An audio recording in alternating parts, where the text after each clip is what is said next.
අද අපි මේ වීඩියෝ එකෙන් කතා කරන්න යන්නේ ශරීරයේ ඇති අපිරිසිදු රුධිරය පෙනහළු දක්වා ගමන් කර පිරිසිදු රුධිරය හදවත දක්වා ගමන් කරන මාර්ගයයි.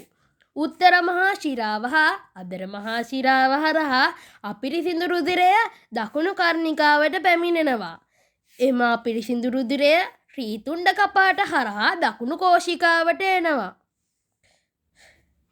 දකුණු කෝෂිකාවේ අඩසඳක් ආකාරයට ඇති අඩසඳ කපාට හරහා පුප්පුසීය මහා ධමනියෙන් වම් පුප්පුසීය ධමනිය හරහා වම් පෙනහැල්ලට යනවා.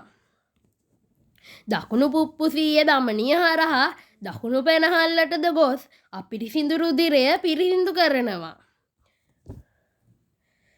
අපිරිසිදු රුධිරය වම් කර්ණිකාවට යනවා. වම් කර්ණිකාව වම් කෝෂිකාවත් අතර ඇති දිවිතුණ්ඩ කපාටය හරහා වම් කෝෂිකාවට යනවා.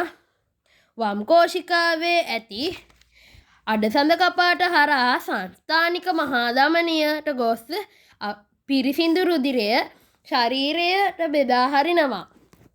දැන් අද අපි මේ වීඩියෝ එකෙන් කතා කළේ ශරීරයේ අපිරිසිදු රුධිරය පිරිසිදු කරලා ආපසු හදවතට ලබා දෙන මාර්ගයයි. මගේ වීඩියෝ එක හොඳයි නම් ලයික් කරන්න, කමෙන්ට් කරන්න, ෂෙයා කරන්න.